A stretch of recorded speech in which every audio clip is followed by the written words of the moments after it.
Bueno, seguimos entonces, como les dije, las cartas individuales y las cartas móviles, ¿verdad? Se van a aplicar estas fórmulas. Siguiendo con la teoría, ¿verdad?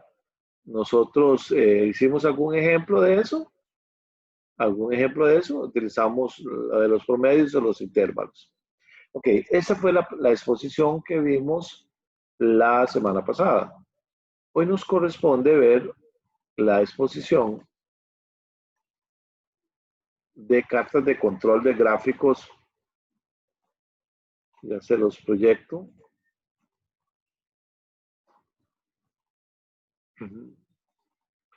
No me interesa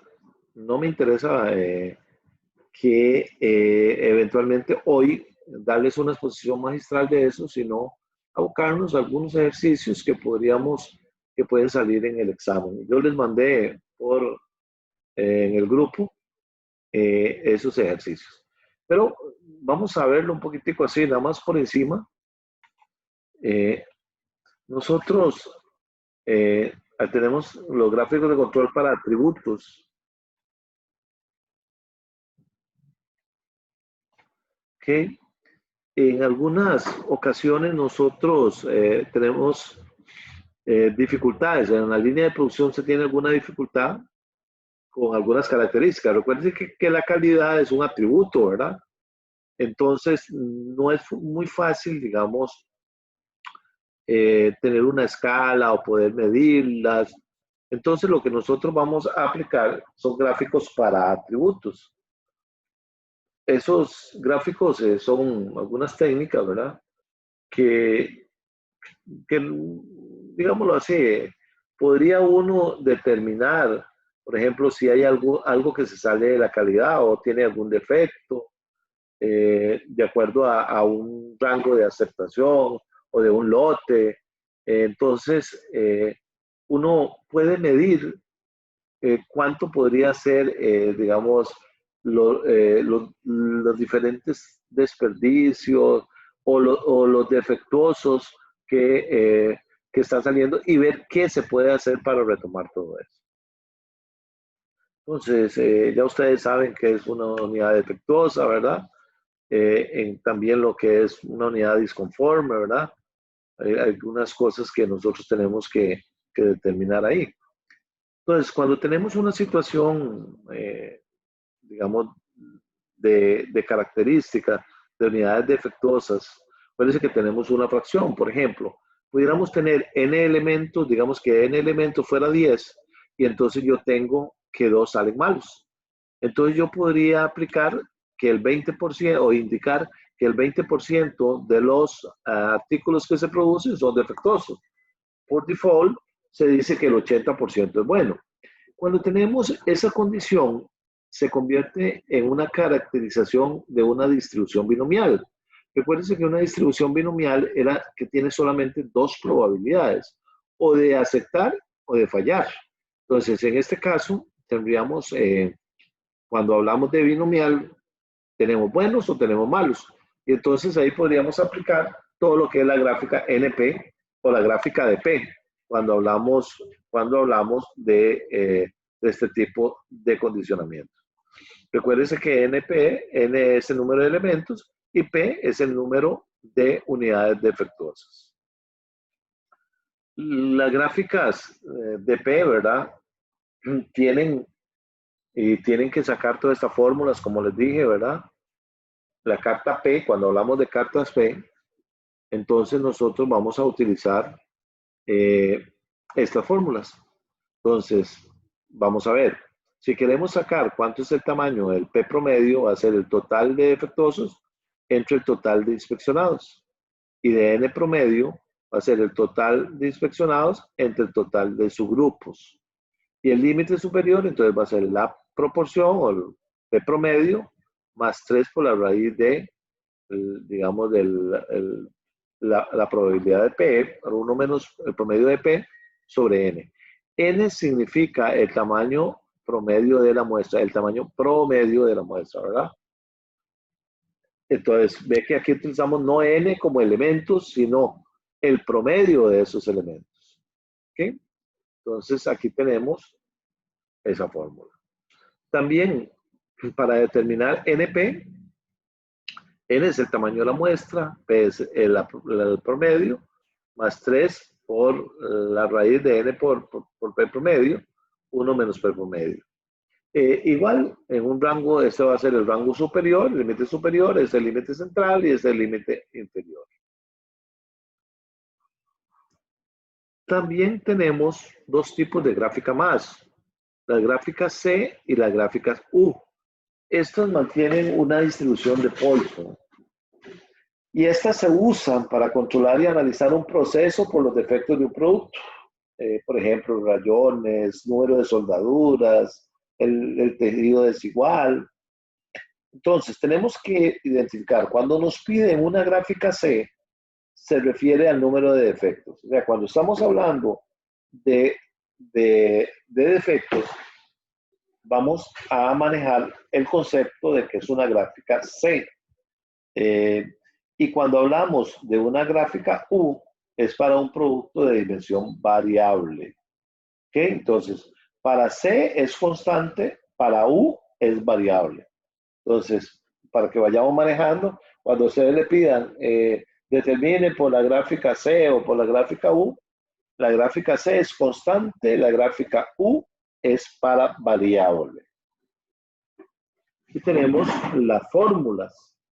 ¿Cómo se determina la carta U? Entonces tenemos el promedio, total de defectos, entre el total de artículos. ¿Okay? Tenemos, esto se llama sigma o eventualmente desviación típica, ¿verdad? Que es la raíz de la media entre la cantidad de elementos, ¿verdad? Promedio. El límite superior, entonces ahí tenemos, que es exactamente casi que en todas igual, que vamos a manejar por ahí.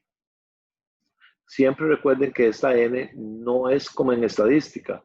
En estadística se maneja como el número de elementos. En el caso de todas las cartas U, se va a manejar el tamaño de la muestra, del promedio del tamaño de la muestra. Para las cartas C, va a ser el total de defectos entre el total de subgrupos.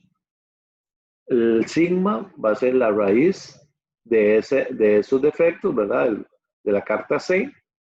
Y después el límite superior, el central y el inferior van a estar dados por ese valor C, más menos 3 veces la raíz del porcentaje que tengamos de la carta C. Okay. Esa era la exposición del tema, digamos, de la segunda exposición del tema de cartas de control. Hay una tercera, que como les dije, vamos a proyectarla para efectos de verla. Muy rápido también, que es únicamente para que ustedes la puedan revisar después con mayor detenimiento, puedan sacar las fotos, para tener las fórmulas, para cuando empecemos ahora a ver ejercicios, ustedes puedan valorar. La tercera y última exposición para este tema es el análisis de la capacidad. Siempre vamos a manejar el teorema de Chebyshev, que es la gráfica de Gauss. Recuérdense que si está dentro de una desviación estándar, está dentro de dos desviaciones estándar o tres desviaciones estándar, lo que nosotros vamos a marcar cuáles son los rangos aceptables de la capacidad o la producción, y de ahí vamos a determinar si están dentro o fuera de su rango. En cuanto a la capacidad del proceso y la tolerancia, acá en vez de 3 desviaciones estándar, vamos a utilizar 6 sigmas o 6 desviaciones estándar. Más o menos para que tengan una idea, es esto. ¿Cuál es la capacidad y la tolerancia y qué se sale? Si yo digo que yo necesito un límite superior y un límite inferior y un límite superior, entonces nosotros aceptamos todo lo que se encuentre dentro de este rango.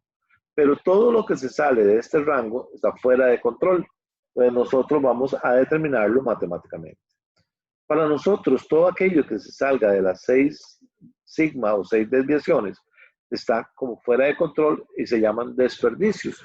Hay algunos desperdicios que se pueden utilizar o se pueden reutilizar, hay otros que no, ¿verdad? ¿Ok? Aquí tenemos un ejemplo, ¿verdad? Donde está fuera de control, pero que un gran desperdicio, ¿verdad? Pero aquí tenemos un desperdicio que realmente es bajo, es relativamente poco con respecto a esto. Ok, ese procedimiento, aquí hay unos ejemplos, sin embargo, lo que me interesa es que veamos las fórmulas. ¿Cómo se, cómo se obtiene el CP o la capacidad de producción, ¿verdad? La capacidad de producción que tenemos nosotros. Recuerde que son fórmulas establecidas, ¿verdad? Que vamos a utilizar. Entonces, CP se llama el índice de capacidad, ¿verdad? El índice de la capacidad del proceso. Y cuando hablamos de eso, de la capacidad, a lo que nos referimos es que el proceso o la capacidad que tiene el proceso para producir piezas de acuerdo a las condiciones que nosotros o especificaciones que nosotros hemos planteado. O en otros términos, determinar si está dentro de los límites de tolerancia aceptables por el productor y el mercado, ¿verdad? Entonces, para poder determinar ese CP o índice de capacidad, va a ser la especificación superior menos la especificación inferior dividido en 6 veces sigma o desviación estándar. Esa es la fórmula de cómo se calcula. Y hay algunos ejemplos, básicamente, de cómo se mueve cada uno de estos, que ahorita lo vamos a ver. Ahora, nosotros necesitamos determinar el CPK. Nosotros, ese CPK, lo que hacemos es evaluar no solo la capacidad, si es acorde con las tolerancias, sino también la medida natural del proceso o no centrada. O sea, lo que vamos a hacer es determinar el mínimo que se presenta, digámoslo así, entre los dos rangos que nosotros vamos a manejar. Esas tolerancias, ahorita lo vamos a ver, esto lo que plantea es desde la perspectiva del promedio y desde la perspectiva de la especificación. Entonces, el CPK muestra que también cumplen las especificaciones de los productos fabricados. Entonces, ve que vamos a tener que escoger el mínimo entre los cambios que se dan en los procesos, ¿verdad? Entonces, ahora, más adelante, vamos a entenderlos con algún ejemplo, ¿verdad?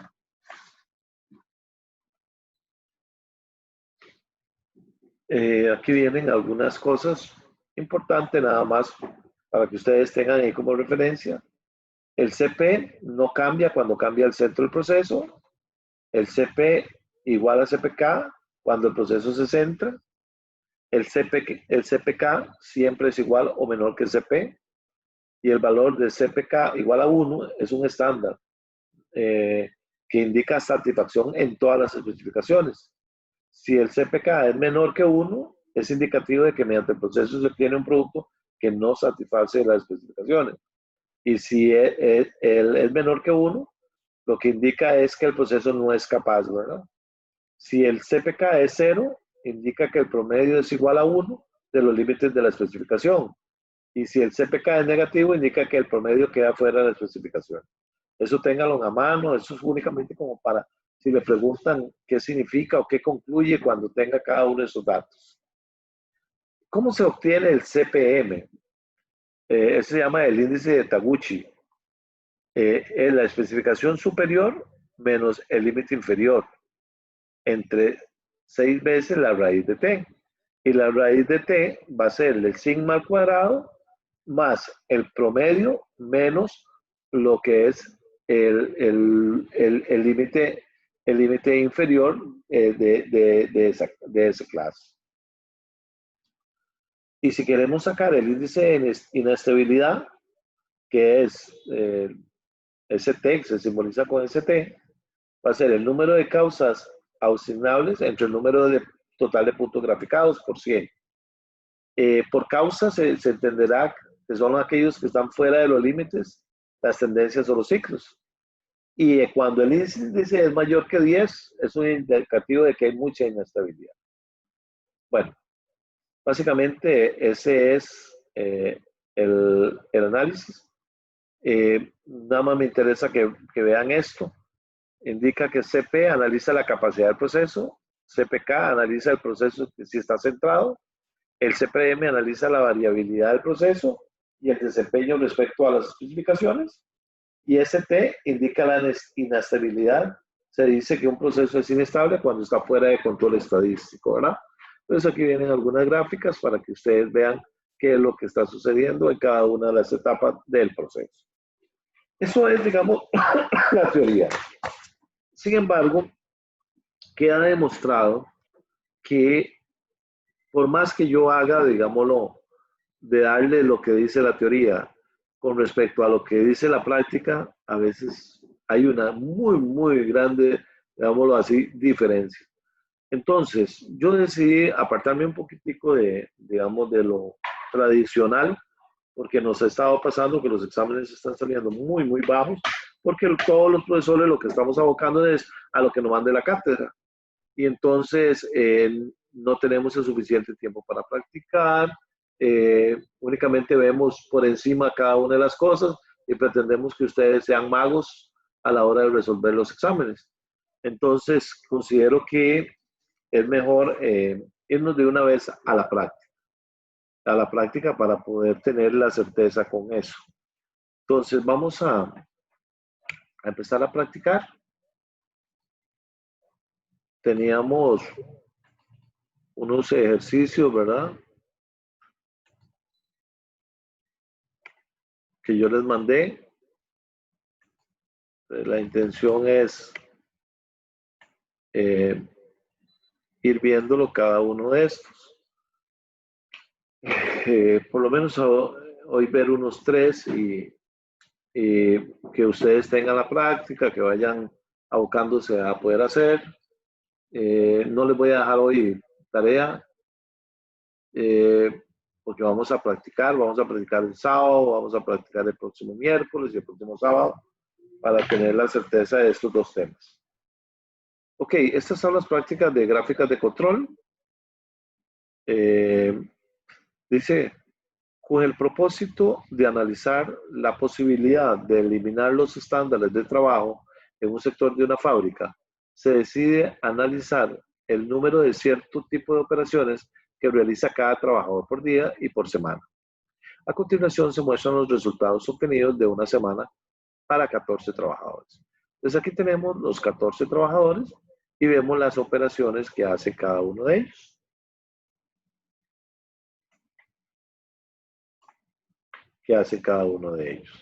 Entonces la pregunta que viene en ese ejercicio dice, investigue mediante una carta C. Ve que aquí ya le están diciendo cuál carta hay que hacer.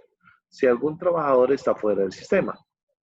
En caso de estarlo, ¿qué recomendaría que se hiciera con dicho trabajador? C. Analice estos mismos datos mediante una carta individual, que aquí ya nos están diciendo, otro tipo que era individual, y cuál de los dos gráficos de control parece ser más apropiado, ¿verdad? Entonces, vamos a resolver este primer ejercicio. Yo lo vamos a hacer en Excel, únicamente el desarrollo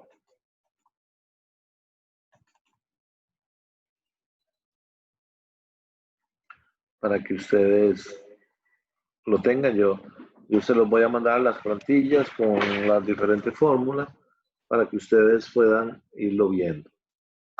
Ok, vamos a ver. Hay que entender qué es lo que nos están pidiendo y cómo se obtiene, ¿verdad? En este ejercicio lo que indicaba era que teníamos la muestra de 14 trabajadores de las operaciones que realizaban durante una semana. Entonces teníamos un primer trabajador que tenía 295, hasta así sucesivamente, hasta el de 14, él tenía 320. Como nos dicen la carta C, ¿ok? Entonces nosotros tenemos unas formulitas para lo que son las gráficas C. Recuérdense que teníamos, esos son valores discretos, ¿verdad? Que son valores que nosotros no podemos decir que hicieron 294.5 operaciones, son valores discretos. Entonces nosotros tenemos que determinar los límites inferiores, superior y el promedio. Ok, cuando nosotros tenemos ese tipo de operaciones, aquí tenemos los 14 datos, y entonces lo que vamos a hacer es sumarlos. Entonces ahí sumamos todos los datos y vamos a sacar el promedio. ¿Cómo se obtenía el promedio? El promedio era la división, si quieres se lo planteo acá, ¿verdad? Que era la sumatoria entre la cantidad de datos. Entonces, ¿qué es lo que nos indica eso? Que nosotros tenemos como C, que está acá, ¿verdad? Que es C, el límite central, sería 298,57. O sea, es esta línea roja que tenemos acá. Ahora, tenemos que calcular el límite central, ¿verdad? Recuerde que ahí nos está diciendo que para calcular el límite superior, ¿verdad? Entonces lo que teníamos era C promedio, ¿verdad? Más 3 veces, ajá, por la raíz, teníamos nosotros, por la raíz de C, ¿verdad? Ok, y entonces aquí está el límite superior, que serían 350,41. Y si tuviéramos que sacar el límite inferior, en vez de sumar, lo que hacemos es restarlo, ¿verdad?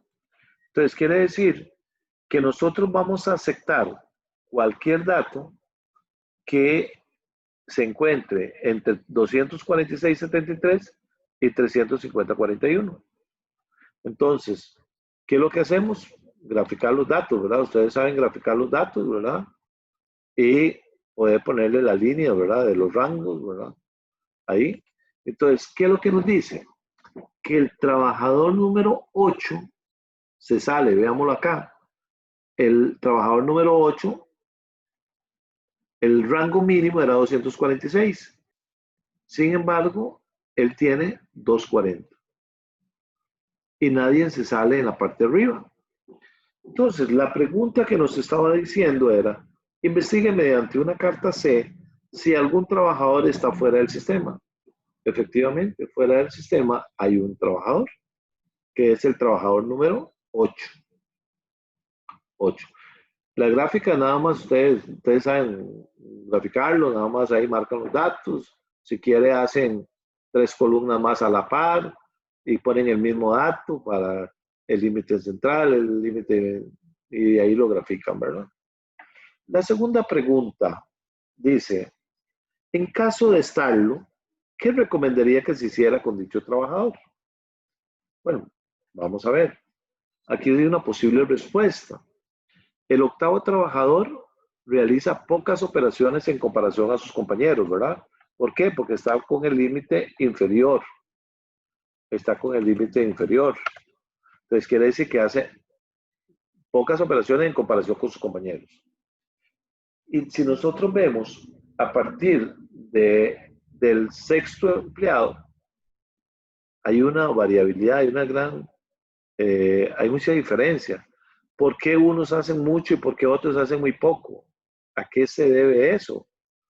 Deberíamos tener un comportamiento como este, más estandarizado.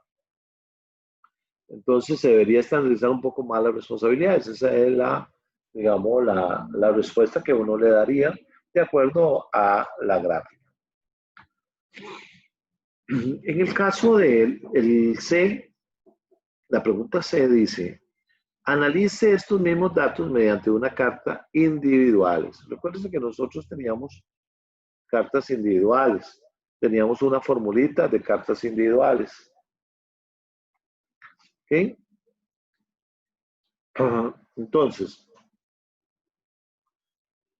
Recuérdense que las cartas individuales nosotros teníamos los rangos movibles, ¿verdad? También. Entonces vamos a hacerlo con los dos. Voy a ponerle las formulitas, nada más para que le saquen una copia, ¿verdad? Una fotito.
Ok.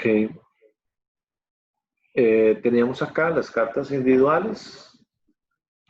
Ve que se obtiene, eh, si fueran individuales, nada más X barra, más 3 veces R promedio, o los rangos promedios, dividido entre D2. D2, recuérdense que nosotros lo obtenemos en las tablas, ¿verdad? En las tablas, en uno más y en otro menos. Recuérdense que los rangos movibles van a ser 2 y para encontrar el límite superior es D4 por el rango promedio y el límite inferior D3 por el rango promedio. Entonces nosotros tenemos esa formulita, y entonces nos vamos a ir al ejercicio. Okay. Entonces, tenemos los mismos datos, los mismos 320 datos. Vamos a sacar el rango, rango, bueno, primero en el caso de lo que eran los promedios movible, ¿verdad? Perdón, el promedio individual y movible, ¿verdad? Vamos a buscar la formulita.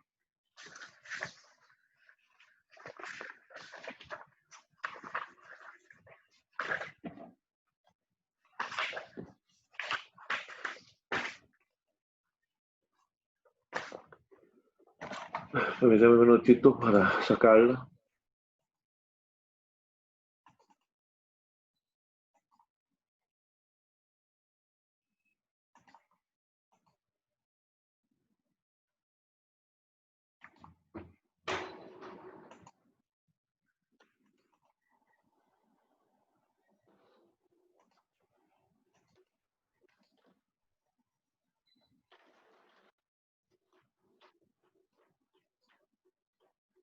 No me permite grabarla.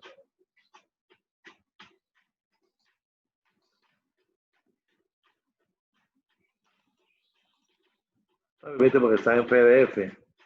No importa, voy a imprimirla para manejarla. Bueno, ok, para encontrar el límite superior, recuérdense que tenemos que encontrar el promedio.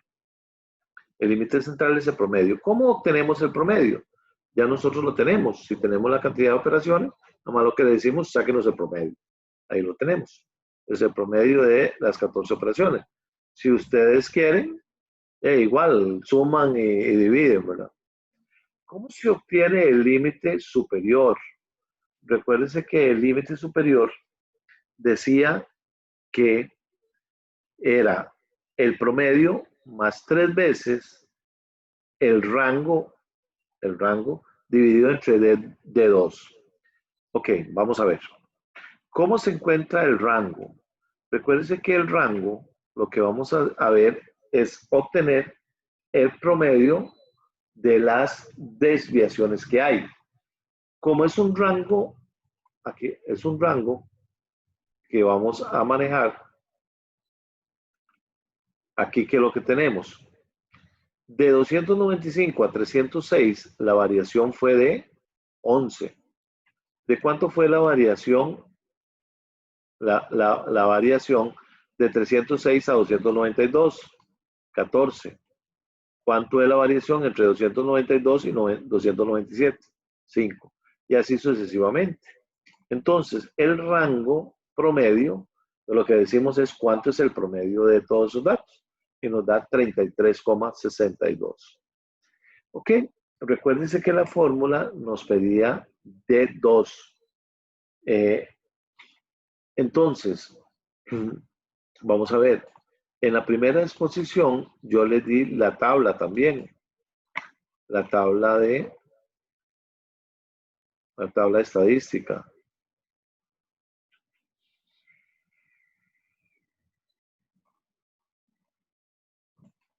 Buscarla a ver. Y ahí estaba la tabla estadística. Estaba la tabla estadística, ¿verdad? Ok. ¿Qué es lo que nos decía el ejercicio? El ejercicio planteaba que eran 14 elementos, ¿verdad? Teníamos 14 elementos, ¿verdad? Entonces, veamos en la tabla. Veamos en la tabla. En 14 elementos, la fórmula era de 2. ¿Okay?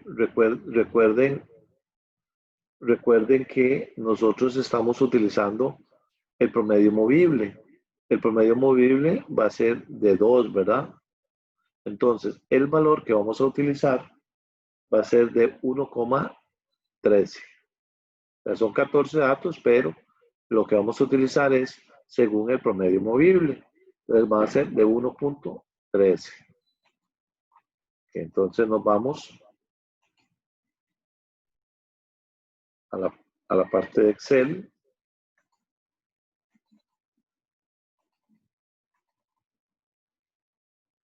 Y tenemos que para encontrar el límite superior, entonces teníamos el promedio más 3 veces el promedio de los rangos dividido entre D2. Y ese D2 era igual a 1,13. Entonces ahí encontramos el límite superior.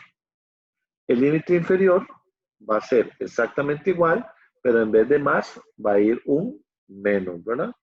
Entonces, nosotros lo que indicamos es que para la parte de gráfica individuales, todos aquellos datos que se encuentren entre 209 y 387 van a ser aceptables. Aquí está, entre 209 y 387. Si se encuentran dentro de esos datos, digamos, están dentro de la parte aceptable. Pero también vamos a hacerlo con los rangos de límite superior y límite inferior y el central, pero con el promedio movible. Recuérdense que para encontrarlo en el movible era D4 y D4 y D3, ¿verdad? Entonces, nosotros tenemos que buscar cuánto vale D4 y D3. Entonces, ustedes se posicionan ahí. Entonces, D4 vale 3,267, 27, ¿verdad? Y D3 vale 0. Entonces, yo aquí ya se los puse. Ustedes lo pueden encontrar ahí en los valores. Ok, entonces lo que vamos a hacer es, ¿cuánto es el límite inferior? El límite inferior, por supuesto que va a ser 0, porque la fórmula era D3, ¿verdad? Que en este caso era 0 por el promedio de los rangos. Y el promedio de los rangos era 33,62. Entonces 0 por 33,62 va a ser 0, ¿verdad? El límite central, bueno, aquí está al revés. Ese es el límite central, es el promedio. Y el límite superior sería la multiplicación de D4, que valía 3,267, por el promedio, que era 30, el promedio de los rangos, que era 33,62.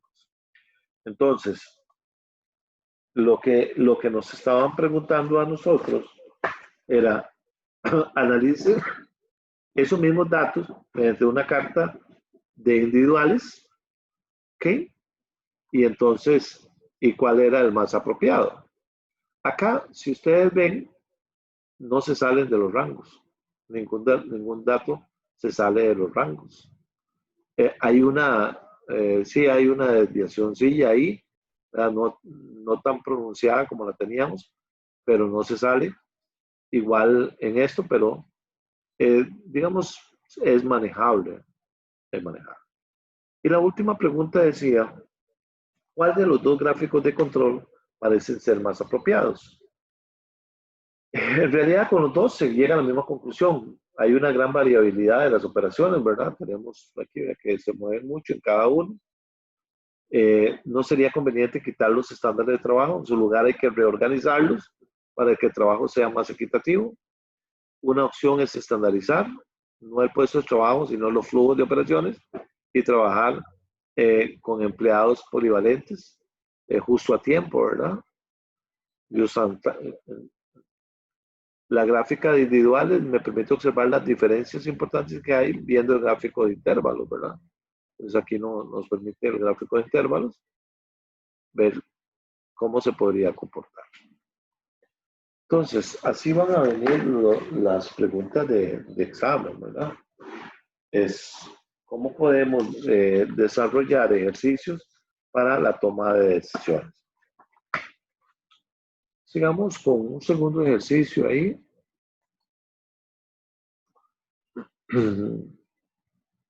Vamos a...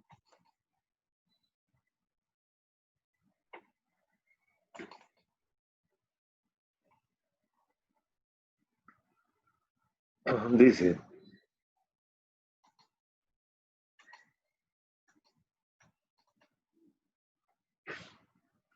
a continuación, se presenta el número de efectos observados en la muestra de 24 lotes consecutivos de circuitos electrónicos.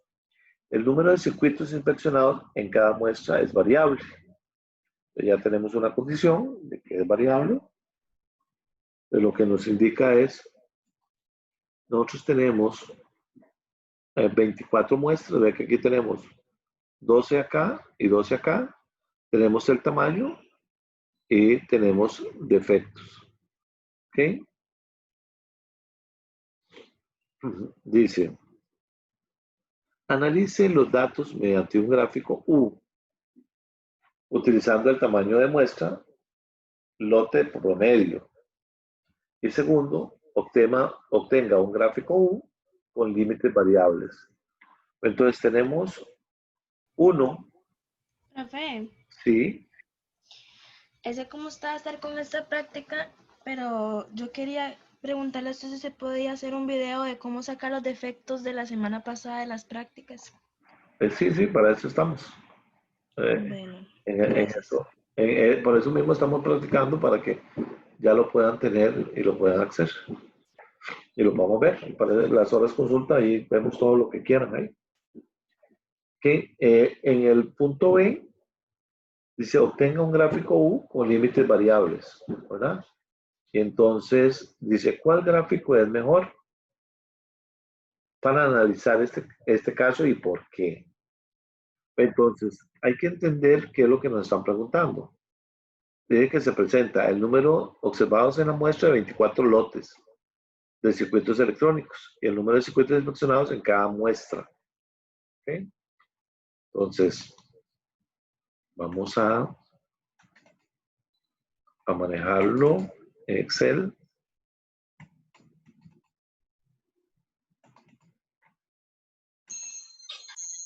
Y ahí comemos. Ok. Recuerden que aquí lo que nos están indicando que son las gráficas U, ¿verdad? Las gráficas U. Las gráficas U estaban en la segunda exposición. lo que es los datos, ¿verdad? Ok. Nosotros teníamos 24 lotes, aquí están los 24 lotes. ¿Ok?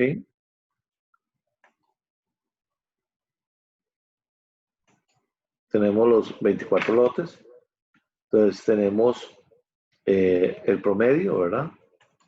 El promedio lo obtenemos, la sumatoria del tamaño, ¿verdad? Lo dividimos entre la cantidad de lotes. Entonces tenemos el promedio 21.87. Recuerden las fórmulas que tenemos nosotros, ¿verdad?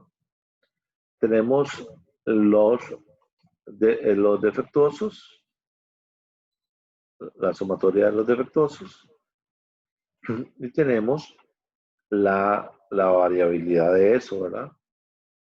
¿Cuánto nos varía eso? O sea, la variación, recuérdense que teníamos la división. ¿Okay? Ustedes tienen que tener la fórmula a mano para poder manejarla. No pude traerla de ahí, pero recuérdense que para determinar esa U, lo que hacemos es cuántos son los defectuosos, ajá, entre el tamaño de la muestra, el tamaño que nosotros tenemos de los lotes, ¿verdad? Ok, entonces, las fórmulas están dadas para sacar los límites fijos o los límites variables. Que nosotros teníamos la fórmula que para sacar el límite superior o el límite inferior, ¿verdad? Era la media más 3 veces la raíz de U, ¿verdad? Entre el tamaño, el promedio del tamaño de la muestra, ¿verdad? Entonces, yo aquí les puse las formulitas para que ustedes puedan obtenerlo. ¿Cómo se obtiene U? Es la división de cada uno de esos. Entonces, ustedes hacen nada más la división de los defectuosos entre el tamaño del lote. ¿Okay? Entonces, ahí tenemos los diferentes datos. Después, lo que hacemos es, para sacar el límite superior, entonces lo que tenemos es mu o U promedio, más 3 veces la raíz de ese U entre el promedio de, en este caso, del tamaño de la muestra. Y eso era, por ejemplo, 21.875. Ok, ¿por qué hacemos todos? Porque después vamos a graficar todos. Recuerden que aquí estamos sacando lo que son los límites fijos. También hay límites variables, ¿verdad? El límite inferior de los límites fijos, recuérdense que nada más en vez de más le ponemos menos. Y en el caso de los límites variables, lo que va a ir variando es el tamaño de la muestra. Entonces lo que tenemos nosotros es U más 3 veces la raíz de U, pero ahora no vamos a utilizar el promedio general, sino el promedio de cada uno de los datos. Es por eso se llama variable. Entonces, para este va a ser el 20, para este vamos a utilizar el 15 y así sucesivamente. Eso nos daría el límite superior. El límite inferior va a ser la misma U menos, ahora 3 veces y cada uno de esos. Recuérdense que estas son las fórmulas que les di en la exposición número 2, ¿verdad? Que ustedes tienen ahí.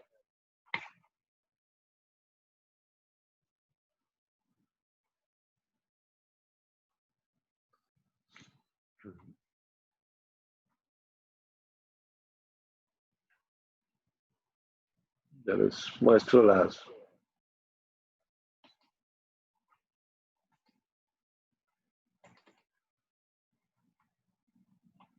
Ok, recuérdense que las gráficas C y U utilizan estas fórmulas.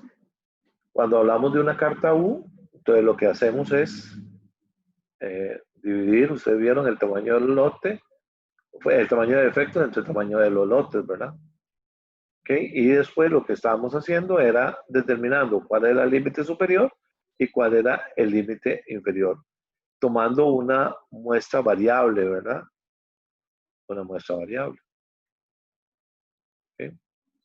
Entonces ahí teníamos, esas son las fórmulas que estamos utilizando, ¿verdad? Entonces, al final de cuentas, ¿qué nos da este tipo de gráficas? Cuando nosotros graficamos los límites variables, ve que esto varía. ¿Qué es lo que nos está diciendo? Bueno, aquí me está diciendo que hay algo que se está saliendo dentro del rango de la gráfica U con los límites variables. Con límites fijos, bueno, se nota mucho más, ¿verdad? Acá. Pero eso era lo que le pedían del ejercicio.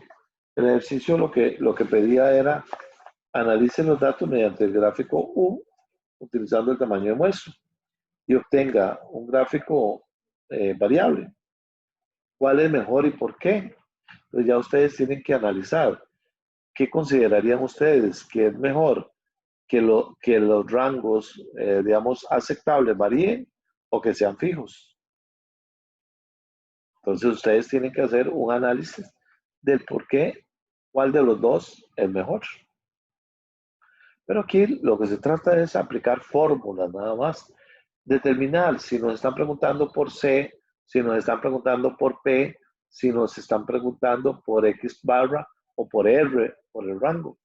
Eso va a depender de lo que le estén preguntando a ustedes. Profe, ¿y cuál de las dos usted cree que sería mejor? Eh, ¿Cómo interpretamos eso? Digamos, dentro de esta línea que son rangos fijos, digamos, usted muy fácilmente puede determinar esto. ¿Qué pasa con el variable? Ve que el variable puede tener algunos condicionamientos en donde ve que está muy cerca. Pues yo preferiría, por efectos de producción, de análisis, es utilizar los fijos porque aquí me determina cuáles son los rangos, perdón, las especificaciones técnicas más, digamos, más aceptables para efectos de un análisis. Si yo voy moviendo los rangos, eso se me hace muy poquito. Muy poquito, ¿eh? Ve que yo tengo acá que el rango superior aumentó del rango promedio. Por lo tanto, el valor que se me salió de las especificaciones se acortó. Más en cambio aquí sí da la realidad de que ese rango se salió, que ese valor se salió de los rangos o de las especificaciones establecidas. Pero cada uno puede justificar técnicamente qué consideraría mejor, si ese rango variable o el fijo. Ok, gracias. Okay. Entonces, seguimos con los ejercicios.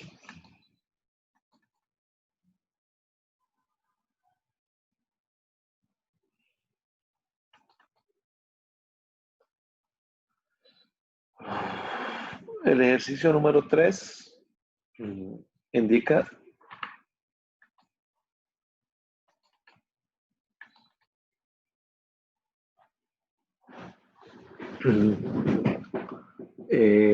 indica que en una fábrica de autopartes se han tenido problemas con la dimensión de cierta barra de acero en el momento de ensamblarla, por lo que se decide colectar datos para analizar el proceso correspondiente. La longitud ideal de la barra son 100 milímetros, con una tolerancia de más o menos 2. Cada 2 horas se toman muestras de 5 unidades consecutivas y se miden. Ve que las muestras es de 5. Los datos obtenidos en milímetros en una semana se muestran en la siguiente tabla. Entonces tenemos una muestra, ¿verdad? Que tenemos de 5 y obtuvimos los promedios de cada uno y la desviación o los rangos que tenían esos 5 datos. De igual forma, teníamos varias muestras. Entonces, nos dicen que grafique la carta de promedios y rangos y calcule los porcentajes de defectuosos. Ahí podemos verlo ahí ahora. B, calcule la capacidad de producción, el CPK y CPM, realice un estudio de estabilidad mediante la carta de control de promedios y rangos, dice cuál es el estado del proceso y cuáles son sus recomendaciones, grafique el estado del proceso como parte de su argumentación y a qué aspecto recomendaría centrar los esfuerzos de mejora a capacidad o a estabilidad y argumente. Ok, este es un ejercicio muy similar al que tenían en la tarea, en el quiz pasado, ¿verdad? Únicamente que ya se incorporaron términos como capacidad de producción, ¿verdad? Lo que es CPK y CPM, ¿verdad?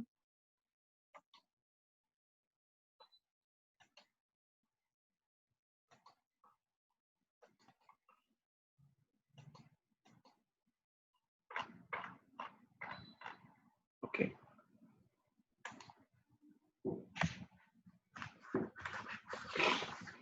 Recuerden que teníamos ahí una serie de muestras, ¿verdad? ¿Okay? Teníamos los promedios, aquí los pusimos, eran 31 datos, creo. No sé cuántos datos eran, para 30 datos eran. Sí, 30 datos, ¿ok? Y teníamos los rangos, teníamos los rangos, teníamos los rangos. Okay. Nosotros lo que nos estaban preguntando en la primera era que calculábamos la carta de control del X barra y los rangos. Recuerden ustedes que teníamos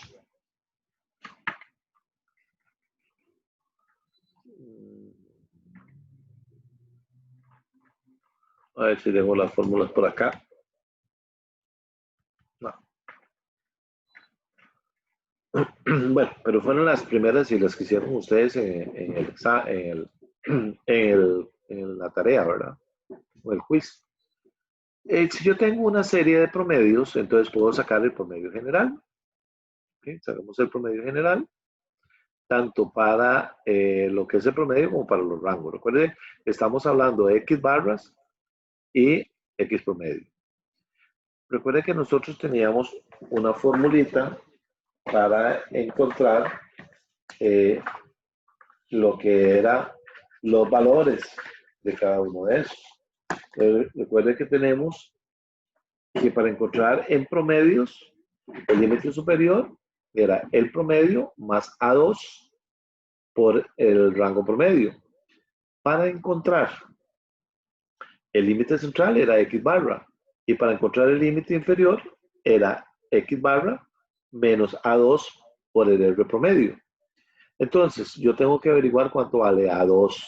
Entonces, me voy en la tabla, me voy en la tabla y busco en las muestras. ¿Cuánto era la muestra? La muestra era 5. Al ser 5, A2 equivale a 0,58. Entonces, eso era para los promedios. Para los intervalos, recuérdense que el límite superior era D4 por R barra. Y el límite central era R barra. Y el límite inferior era D3 por R barra. Entonces, yo necesitaría cuánto vale D4 y D3. D4 vale, está en la tabla, 2,111 y D3 vale 0. ¿Okay? Entonces ahí yo tengo los valores que yo requiero para por lo menos iniciar los rangos. Después podríamos obtener algún valor de acuerdo a que nos han preguntado. Ok, entonces, ¿de qué se trata esto? Si yo quisiera encontrar el límite superior, recuerde que yo tengo una formulita que me dice que es el promedio más, tengo A2 que sería 0,58 y lo multiplico por R promedio y R promedio era 2,7. Entonces ya yo tengo que el límite superior es 102. El límite central va a ser el promedio, ¿verdad? Que sería este promedio. Y el límite inferior sería, en vez de más, le ponemos menos. Y recuerde que lo sacábamos tanto para lo que eran los promedios como son los rangos. Entonces, los rangos, de igual forma, nosotros teníamos que lo que era para los rangos era D4 por el rango. Ese nos va a dar el límite superior. El límite central va a ser el rango y el límite inferior iba a ser de 3 por R promedio, entonces era 0. Entonces lo que nosotros hacemos es graficar tanto la gráfica de rangos como la gráfica de promedios, ¿verdad? Entonces aquí yo se los grafiqué. Ve que aquí, dentro de los rangos, hay 2, 4, 6 que se salen. Hay 6 que se salen de esa gráfica. ¿Ok? Nosotros tenemos esos 6 datos. ¿Cuáles serían? Recuérdense que si nosotros manejamos los rangos, serían de 102, de 99 a 99,017 a 102.149, ¿verdad? Entonces, aquí podemos ver a priori cuáles son algunos de los datos que se salen de ese promedio, ¿verdad? Entonces, ustedes pueden verlo o lo pueden ver acá en la gráfica. Ella le dice, el dato 6, por ejemplo, 2, 4, 6 se sale de la gráfica, ¿ok? Hacia arriba, ¿verdad? Aquí tenemos el 13, ¿verdad? Es que no lo tengo numerado, ¿verdad? 6, 8, 10, 12, 13, también se sale de la gráfica. Si no, ustedes en la gráfica lo ven o aquí lo pueden marcar. Entonces, la pregunta decía, grafique ahí y calcule el porcentaje de defectuosos. Ok, ¿cómo se calcula el porcentaje de defectuosos? Era lo que estaba preguntando la compañera. Entonces, lo primero que tenemos que determinar nosotros es cuánto es la desviación. La desviación se obtiene de la división del rango entre D2. Entonces, lo que me dice es que sigma es igual a 1.15.88. De igual forma, nosotros teníamos unas especificaciones. Nosotros decíamos que nosotros podíamos aceptar si estuvieran en más o menos 2 y el promedio era 100. Entonces yo puedo aceptar 100 como promedio, 102 en el superior y 98 en el inferior. Entonces cuando yo tengo eso puedo aplicar la siguiente fórmula. Lo que hago es dividir el límite superior, le quito el promedio y entonces acá es donde tenemos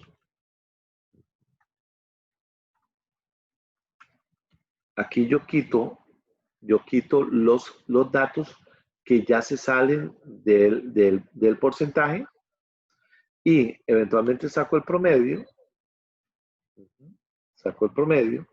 ve que saco los que están fuera de la línea de control, ¿ok? Saco el promedio y lo divido. Y entonces esto me da que es, digamos que esto es como que estuviéramos haciendo la gráfica de Gauss. Entonces tenemos un límite superior y un límite inferior, ¿verdad? Entonces, aquí tengo el primer valor de Z. Vamos a buscar el valor de Z1. Lo que hacemos es con el límite inferior. Pero entonces, ¿cómo hago yo para convertir esto a valores de Z? Nada más lo que hago es la siguiente fórmula. Lo que digo, indíqueme qué porcentaje se encuentra ese valor de Z2 en la distribución normal estándar. Entonces le pongo distribución normal estándar, ¿de qué dato? De D42, que sería este. Y entonces me dice que el límite superior es en el 92,52. Y el límite inferior va a estar dentro de eso. Entonces, ¿cuál sería el total de defectuosos? Va a ser 1 menos lo que es el límite superior menos el límite inferior. Y entonces lo que nos dice que es el total de productos defectuosos va a ser de un 9,69%. Yo necesito, aparte de para calcular los demás datos, graficar, ¿ok? ¿Qué sucedería? Nosotros teníamos acá que habían 2, 4, 6 datos. Entonces yo voy a graficar eso y determino cuántos datos se salieron de la norma. Aquí habían 6 y aquí había uno más. Vamos a ver. ¿Cuántos teníamos?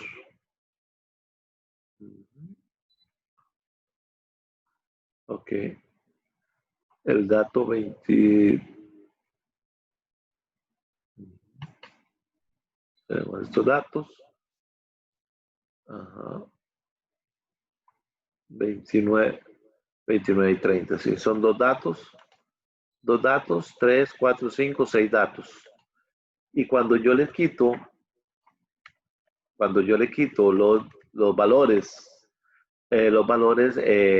que efectivamente en primera instancia nos estaban dando problemas, ve que vuelve a salir un dato más. Entonces tengo 7 datos. ¿Ese dato para qué nos sirve? Para calcular la inestabilidad. Vamos a ver si tengo la fórmula. Aquí no tengo la fórmula de inestabilidad. La tenemos en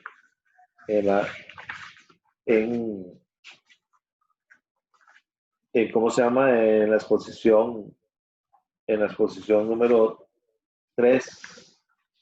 En la exposición número 3.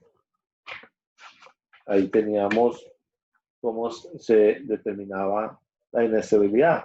La inestabilidad era el número de causas asignables entre el número total de puntos graficados. Entonces, en este caso, nosotros encontramos 7 puntos que se salieron. ¿De cuántos? Hicimos 2 gráficas. Cada gráfica tenía 30, entonces serían 60. Entonces, el grado de inestabilidad es un 11,67. Recuerde que lo que decía era que mayor a 10 hay un grado de mucha inestabilidad. Entonces, la primera conclusión es que tenemos un grado de inestabilidad. ¿Okay?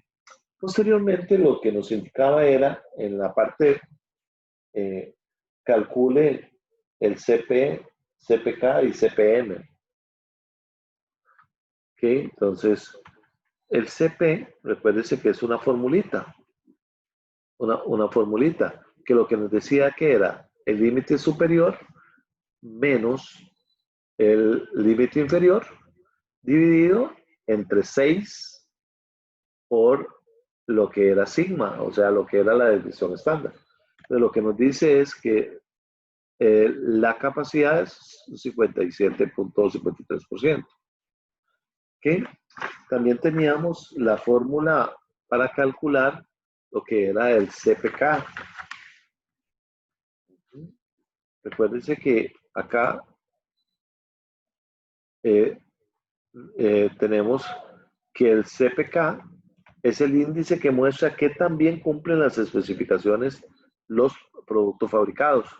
Y ese CPK lo vamos a sacar del mínimo entre esos valores. Entonces,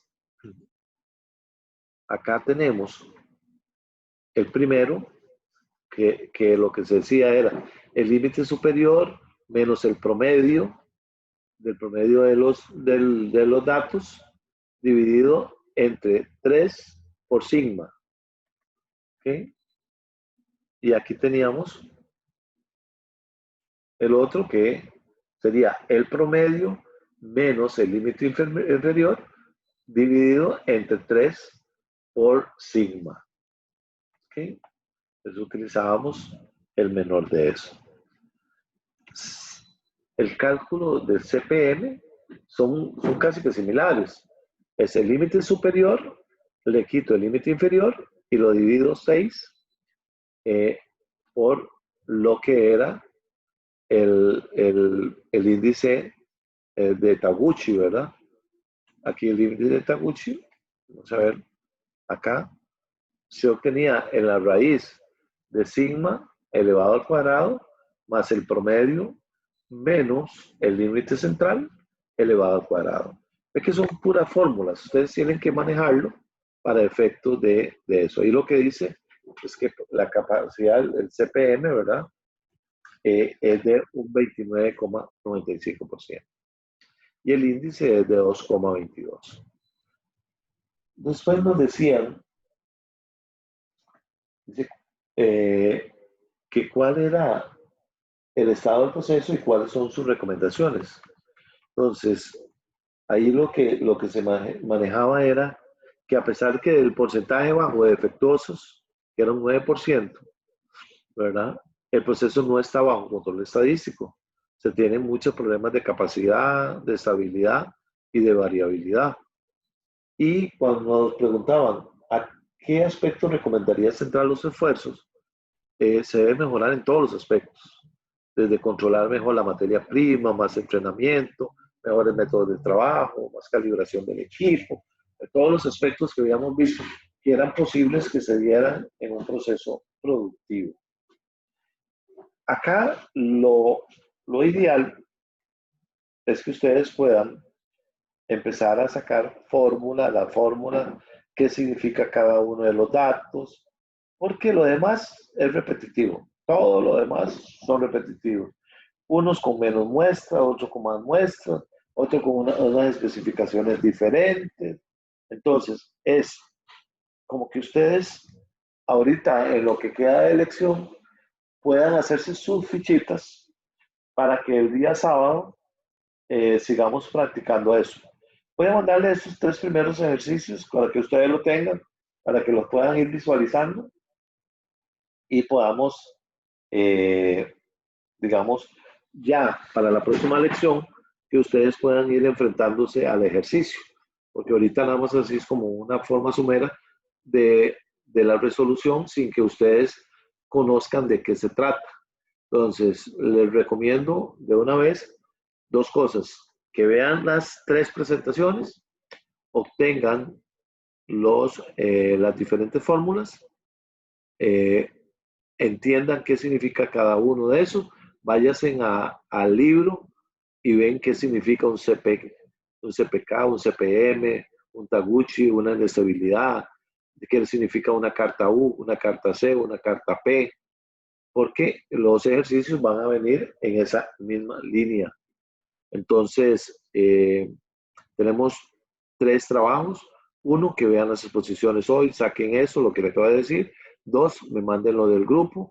Y 3, que definan a qué hora vamos a tener el próximo sábado las horas consulta para efectos de poder ir haciendo ejercicios ya muy similares a los que podrían venir en el examen. Escucho preguntas.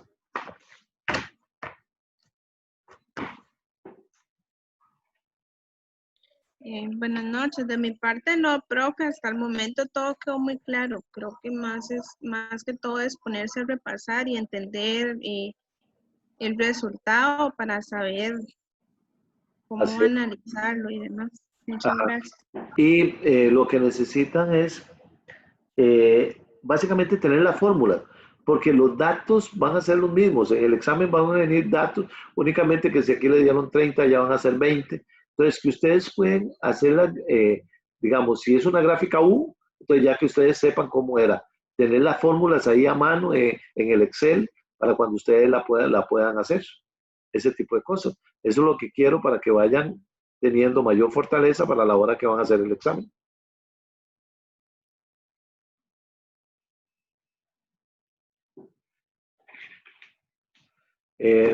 Espero los mensajes ahí en el grupo o en privado, no hay ningún problema, para la conformación de los grupos, la selección de los temas y que se pongan a revisar toda la literatura de eso. Profe, ¿existe un número exacto de integrantes? Es que creo que son pocos los temas, digamos, que nos tenemos que repartir. Creo que eran 3, porque son 5 temas. Y creo que hay 17, algo así. Entonces serían 5 grupos de 3 o 4 grupos, o 3 grupos de 4 perdón, serían 2 grupos de 4 y 3 grupos de 3. Profe, Sí, es que, bueno, al menos al principio cuando se iba a hacer eso, lo de la cuestión esa, el trabajo como estaba en primera instancia decía 5 integrantes sí, lo y que al pasa, menos mi grupo somos de 5. sí, el problema es que ahora pensábamos que la proyección iba a ser más gente. Entonces ahí solo saldrían 3 grupos de 5 y un grupo de 2. Queda muy, digamos, Profe, muy mal repartido. pero digamos también en el capítulo de Markov trae solo un caso y usted dijo que eran 2 y en el último ni siquiera trae casos. Sí, no, pero nosotros tenemos más casos. Entonces usted los mandaría. Sí, pues, depende del tema, nosotros mandamos el caso. Nosotros le decimos cuál es el que van a hacer. Sí. Eh, ¿Qué hacemos? Es que no, si le doy posibilidad de 5, hay grupos que van a quedar con 2 personas. Eh, es mejor hacer. Qué puchica. Sí, es que, profe, ya sería reestructurarnos otra vez porque ya tenemos los grupos. Es que sería. Bueno, vamos a ver. Mándelo y yo defino. Mándelo y yo se los defino. A ver Está cómo. bien, profe, yo ya le había, bueno, no hace mucho le había enviado el mensaje, pero Sí, yo está sí se lo bueno. había mandado al No privado, importa, pero entonces a ver si usted- reitéремelo para tenerlo presente. está bien. Bueno, nos Gracias. vemos. Se cuida mucho. Hasta luego, profe. Bueno, Gracias. profe, muchas Profe, gracias. Buenas noches. profe, Sí. es que le iba a hacer una consulta, pero no importa que salgan todos porque es que no pude estar la semana pasada. Sí. Sí. Dime. Y le iba a consultar, es que estos gráficos de control se van a trabajar solo en Excel. Solo en Excel y después lo vamos a graficar en Minitab. Profe, ¿y para el examen podría usar Minitab? ¿O van a poner tal vez como descargar, subir un Excel o algo así? Muy probable que lo ponga en Excel. No quiere que usemos Minitab. No quiere que usemos Minitab solo para el tercer examen. Ay, Dios. Es Es una que, exposición de la cátedra, ¿verdad? ok. Sí, no, es que, por ejemplo, los otros temas me han costado un montón, pero en gerencia de calidad estamos usando Minitab y Sí, ahora que estoy viendo esto con usted y estoy viendo allá, pues muy fácil. entiendo un poco mejor. Sí, y es mucho más fácil en Minitab, Tito. En Minitab usted nada más pone los datos y le dice grafíquemelo y ya está. Ella le hace todo. Ese es el detalle, profe. ¿Sí? Y como nos tiene cátedra, nos van a reventar en este próximo examen. Entonces, con Minitab es algo seguro. A lo seguro, sí, pero ya no nos permite, digamos, yo no puedo, digamos, salirme de lo de la cátedra. Para la próxima Ajá. semana sí lo vamos a ver, después del examen. Pero vamos a ver, déjenme analizarlo esta semana, a ver cómo hago para burlarme de la cátedra. Sí, profe, porque si no nos pusieran a subir el Excel, Sí, eso. sería mucho más fácil y que usted nos enseñe un poquito más, porque tampoco uno todo lo sabe. Sí, sí, Pero salvaríamos un poquito más en este examen si sí, sí. aprendiéramos a usar Minitab. Déjeme ver Ah, si puedo. Voy a hacer una consulta ahí y salirme un poquitico del esquema de cátedra. sí, e igual, bueno, de la forma en que yo hice este caso esta semana, bueno, lo que usted mandó, le entendí muy bien a usted, entonces tampoco en Excel está tan difícil. Pero sí era eso, profe. Y para el caso, por ejemplo, nosotros usamos cartas de control, en alguna parte podríamos usar el Minitab. Sí, claro. Claro. Está bien, profe. Sí, ahí está específico para hacer eso. Ah, ok, profe, está bien. No, y muchísimas gracias. Ok, se cuida.